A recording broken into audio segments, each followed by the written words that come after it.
Hello everyone to today's episode of Prelims Warm Up. This initiative has been brought to you by Aptiplus Academy for Civil Services. My name is Shayak Datta and I am the faculty for Geography and Environment at Aptiplus Academy for Civil Services. In this initiative, we will be discussing 5 questions which had appeared in the previous year prelims examination of UPSC. And as you might be aware that the previous year questions, they are very important for a holistic preparation of UPSC. And hence, we will look at 5 important questions. So today I have selected 5 questions which had appeared in the 2019 paper. So let us have a look at these questions. The first question is from economy. And here we get to see the question is asking the economic cost of food grains to the Food Corporation of India or FCI. The economic cost of food grains to the Food Corporation of India FCI, it is minimum support price and the bonus, if any, which is paid to the farmers plus what? Okay, so Food Corporation of India, as we know, they are responsible for collection of food grains, of the surplus food grains, and also for its distribution to the different PDS shops that are there, public distribution services shops which are there. And the question is asking that the economic cost of food grains to the FCI or the Food Corporation of India, it is minimum support price, MSP, and the bonus, if any, which is paid to the farmers, plus which out of the following? A, transportation cost only, B, interest cost only, C, procurement incidentals and distribution cost, that is the cost which is involved with procurement of the surplus grain and the distribution of it, and D, procurement incidentals and the charges for go downs. So these are the 4 options which are there. Now out of the given ones, we get to see the correct answer should be C.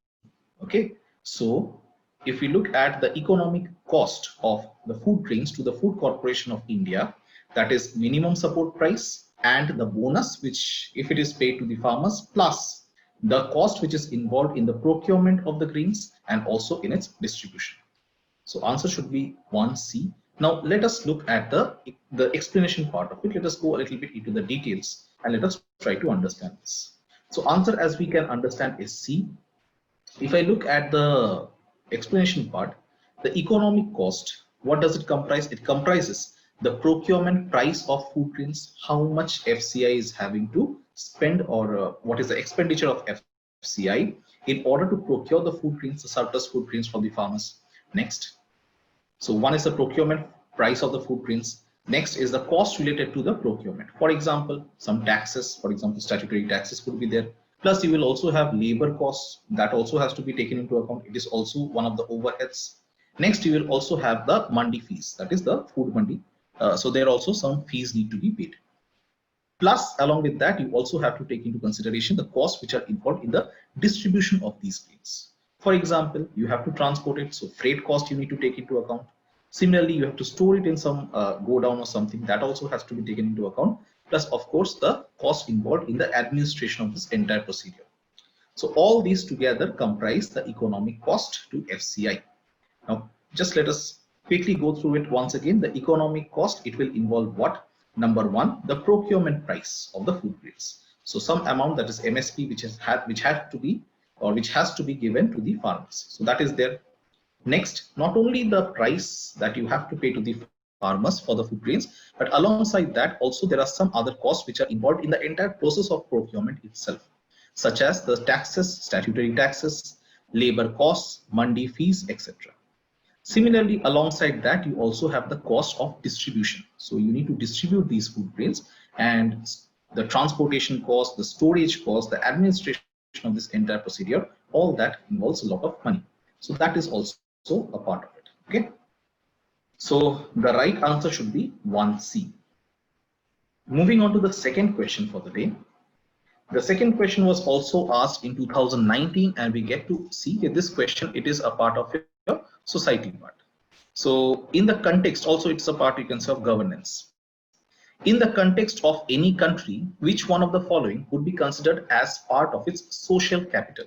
In the context of any country, which one of the following would be considered as part of its social capital? What is meant by the term social capital? So let us see one by one. A, the proportion of literates in the population. Okay, the proportion of the literate section in the population.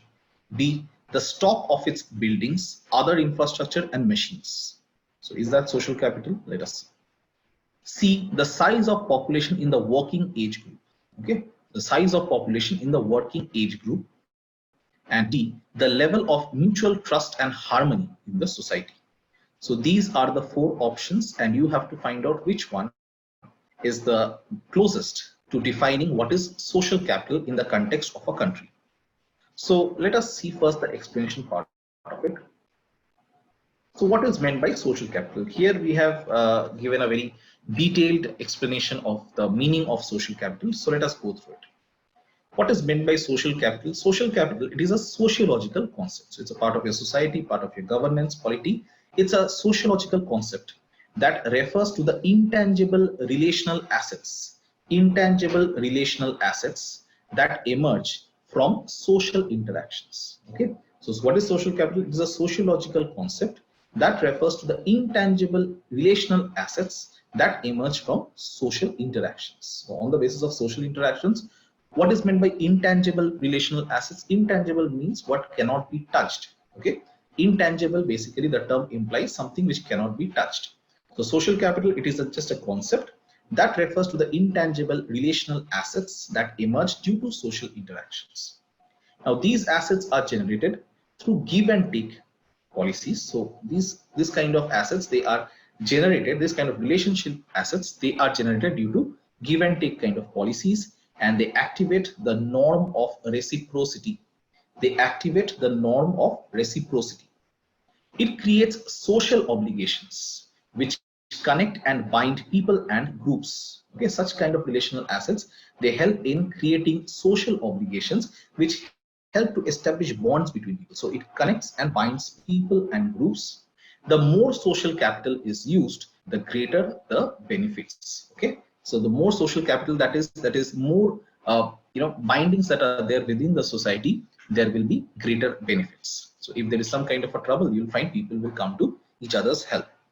The concept of social capital is composed of three distinct but interrelated structural, emotional, and behavioral components. Okay, the concept of social capital, it composed of three distinct, interrelated, structural, emotional, and behavioral components. They are respectively, so which are these three components? Number one, networks. Number two, trust. And number three, collaborative cultural norms. So I'll repeat once again, the concept of social capital, it is composed of three distinct but interrelated structural, emotional, and behavioral components. And which are these components? Number one, trust. Number two, networks. And number three, collaborative cultural norms. In every society, some people have a greater share of valued resources, for example, money, property, education, health, power, than others. Now, these social resources, it can be divided into three forms of capital. This is some extra knowledge, some related terms that you should be aware of. So in every society, we get to see that there will be some people who will have a greater share of valued resources, for example, money, property, education, health, power, all of these will be there as compared to the rest of the people. Now, these social resources, they can be further divided into three forms of capital. And which are these? So one type of capital is what is called as economic capital. Okay, one type of capital is what is called as economic capital. And when we talk about economic capital, we are referring to in the form of material assets and income. That's all. That is what is economic capital. The second type of capital that we get to see is what is called as cultural capital. The second type of capital that we get to see is what is called as cultural capital. For example, educational qualification, that is a cultural capital. For example, status. And the third type of capital that we get to see is what is referred to as social capital. So remember, in every society, there are three types of capital. Number one, that is what is called as economic capital. Number two, cultural capital. And number three, that is what is called as social capital. So what is social capital? It is in the form of networks of contacts and social associations. Often we get to see that these three forms of capital, they will overlap with one another. Okay, economic capital, social capital, and cultural capital, they will overlap with each other, and we can get to see that one can get converted into the other. That is also possible in every society. I have given an example over here. So let's take this example. For example, a person from a well-off family, which means a person from a well-to-do family, that means economic capital. Now they can afford to have expensive higher education, right? And if you have expensive higher education, if you get greater qualifications, if automatically the status in the society will increase, and results in the results in the person acquiring cultural or educational capital. So number one, you have economic capital. Because you have economic capital, that will also help you to acquire the cultural capital as well. And once you have a high status in the society, automatically what will happen, you will develop good contacts, you will develop good networking skills, and that will result in, see over here, someone with influential relatives and friends, that will give rise to social capital. So economic capital resulting in cultural capital, that again resulting into something which is called as social capital. This kind of a conversion of one capital to the other is also possible. How will that help? That will give access to good advice, recommendations, information, and ultimately that can help in getting through to a well-paid job, and the cycle will continue. Okay, so this is the concept of social capital. So the answer should be B, that is the level of mutual trust and harmony in the society. So 2D should be the right answer. Moving on to the third question. Now this is with regards to a government scheme, and this was asked again in 2019. The third question, the service area approach. Service area approach, it was implemented under the purview of which out of these schemes? Okay, service area approach. A, the Integrated Rural Development Program, IRDP. Integrated Rural Development Program, IRDP. B, the Lead Bank Scheme. C, the Mahatma Gandhi National Rural Employment Guarantee Scheme, which is a very famous scheme that we get to see, and especially now with the coronavirus being there, this scheme has been in the news, so you should know a little bit more about this particular scheme. And lastly, the National Skill Development Mission. So this service area approach, that can be or that is associated with which of these schemes? Now let us understand which scheme it is. So let us see the explanation part first, and then we'll come to the answer.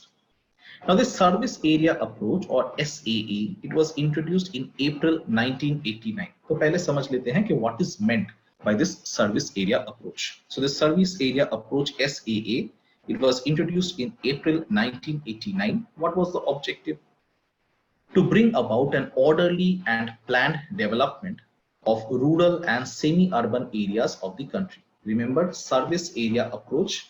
What was it meant for? It was first of all introduced in the April of year 1989, and it was meant to bring about an orderly, planned development of rural and semi-urban areas of the country. That was the major objective, because though we get to see the urban areas, they undergo planned development, but when it comes to the fringes of the urban areas, especially the suburban or the rural areas, there we get to see that development takes place in a randomized manner.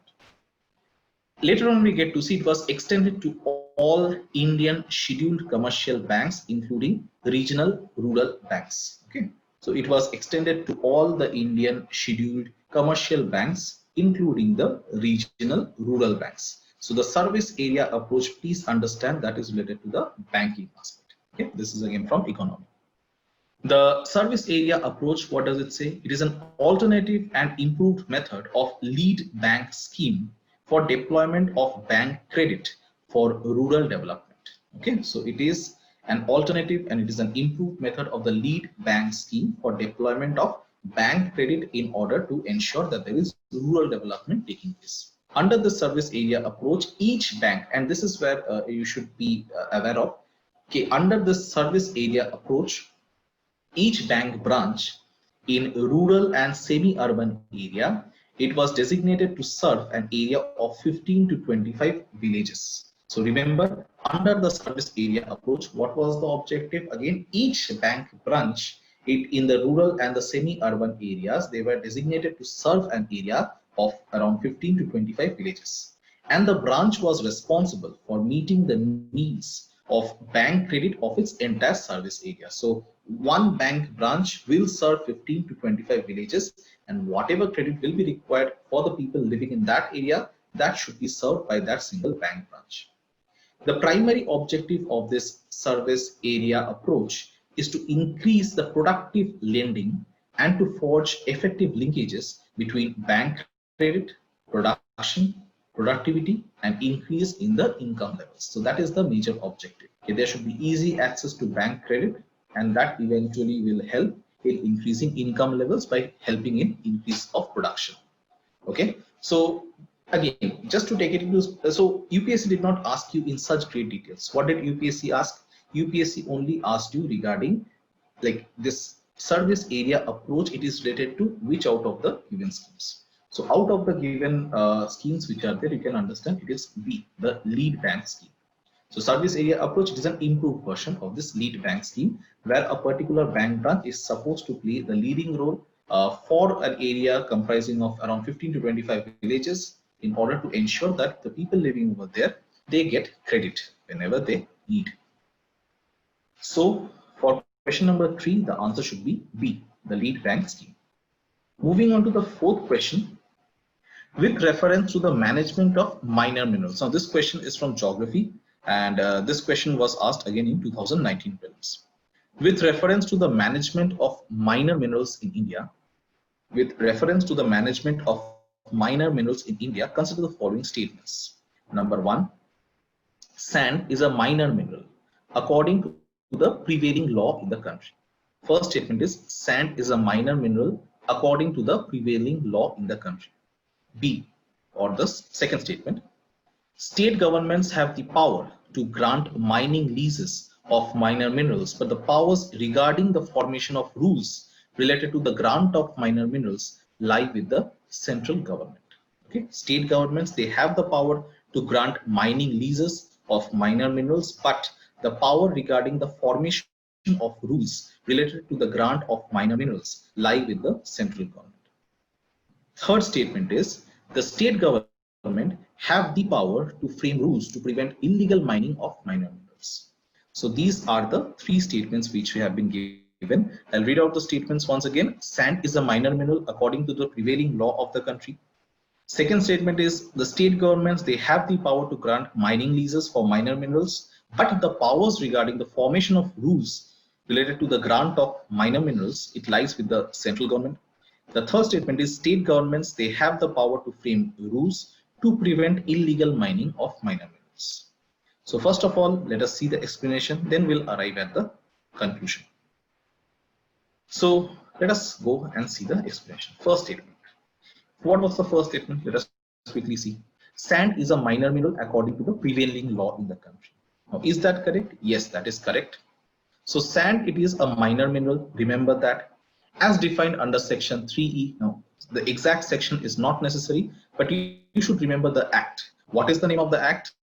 The Mines and Minerals Development and Regulation Act 1957. Mines and Minerals Development and Regulation Act 1957. That is the name of the act. Under this act, we get to see sand is supposed to be a minor mineral. So first statement is sand is a minor mineral. Yes, as defined by the Mines and Minerals Development and Regulation Act 1957. The second statement, if you see, it said that state governments, they have the power to grant mining leases of minor minerals, but the power regarding the formation of rules related to the grant of minor minerals, that lies with the central government. Now this particular statement, it is not correct. Why it is not correct? Let us see. So as per section 15 of the Mines and Minerals Development and Regulation Act 1957, we get to see that state governments, they have been empowered to frame rules in respect of minor minerals for regulating the grant of quarry leases, mining leases, or other mineral concessions of minor minerals and for purposes connected therewith. So what does it say? It says that under this particular act, that is Mines and Minerals Development and Regulation Act 1957, it is the state governments who have been empowered to frame the rules in respect of the minor minerals and for regulating the grant of the leases which are related to the quarry, mining and other mineral concessions. Now you see over here in this statement, it was saying that state governments have the power to grant mining leases, but the powers regarding the formation of rules that lies with the central government. But we get to see that as per this act, the power to frame the rules as well as the power to grant mining leases, all of that rests with the state government and not with the central government. Okay. So it has been empowered to frame rules in respect of mining minerals, for minor minerals, and for regulating the grant of quarry leases, mining leases, or other mineral concessions. The third statement that we have, that is, the state governments have the power to frame rules to prevent illegal mining of minor minerals. The state governments, they have the rule, or they have the power to frame the rules to prevent illegal mining of minor minerals. So let us see the third statement. Now the third statement is also correct, as we get to see. Again, section is not important. Remember the Act, Mines and Minerals Development and Regulation Act 1957. What does it do? It empowers the state governments to frame rules to prevent illegal mining, transportation, and storage of minerals, and for purposes connected therewith. Control of illegal mining is therefore under the legislative and administrative jurisdiction of the state government. So please remember, the control of illegal mining, that lies with the state government. It is under the legislative and administrative jurisdiction of the state government. What was the third statement saying? The third statement was saying the state governments, they have the power to frame rules to prevent illegal mining of minor minerals. So yes, the third statement is also correct. So we get to see the first statement is correct, the third statement is correct. So the right answer should be A, 1 and 3 only. Okay. So just have a look at sand and this particular act and what does it talk about with regards to sand mining. Okay. Now moving on to the last question for the day. And again, we get to see that the last question is again related to economics. So what does it say? Again, asked in the year 2019. The first statement is, most of India's external debt is owed by government entities. Most of India's external debt, it is owned by government entities. Second, all of India's external debt is denominated in US dollars. Okay. So again, pretty easy question over here. First statement is, most of India's external debt, it is owned by governmental entities. And second statement is, all of India's external debt, it is denominated in US dollars, and you have to select which out of the given statement is correct. Again, let us see the explanation and then we'll arrive at the answer. So looking at the explanation part, first statement, as you can understand, as per the government report on external debt, which was released in the year 2018. So there was a report which was released on external debt and was released in December 2018. What does it say? It says that commercial borrowings are the largest component of external debt, with a share of almost 37.1% of India's external debt, which is followed by NRI deposits, and then we have short-term credit. So the first statement which said that most of the India's external debt, it is owned by government, or it is owed by governmental entities, that is not correct. Most of India's external debt, it is owed by governmental entities. That is not correct, because as per this report, as per the government report on external debt, which was released in December 2018, we get to see that commercial borrowings are the largest component of external debt, which make up around 37.1%, which is again followed by NRI deposits, short-term trade rate, and all this. So it is the commercial borrowings, or rather the companies which are responsible for the highest share in the external debt, which comes out to be around 37.1%. So the first statement, you can understand, it is not governmental entities. So the first statement is incorrect. The second statement, it talked about all of India's external debt, it is denominated in US dollars. All of India's external debt, it is denominated in US dollars. So let us see. The US dollar denominated debt, it continued to be the largest component of India's external debt. Kitna? Share of around 45.9% by the end of December 2018. So yes, most of the debt, but not all. So US dollar denominated debt, it continued to be the largest component of India's external debt, with having a share of around 45.9% by the end of December 2018. But then we get to see, okay, apart from the US dollar denominated debt, we also have certain debts which are owed in Indian rupee, which makes up around 24.8%. And then we have SDR, which makes up around 5.1%. Yen is also there, Euro is also there. So again, percentage wise, it is not so important, but you should remember the sequential manner. So US dollar denominated debt highest at 45.9%.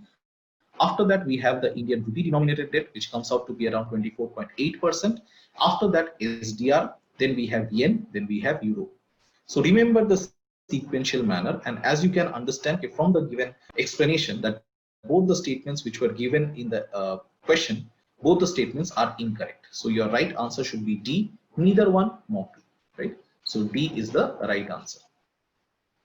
Okay, so with this, we come to the end of today's session of prelims warm-up. Hope you have enjoyed this video.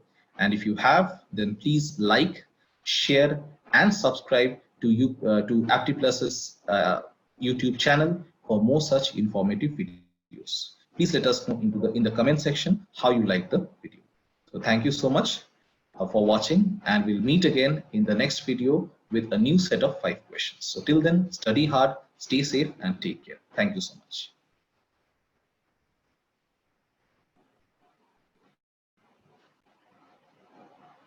I'm an icon, man. And my girl about a 10. I should fuck her in a Benz.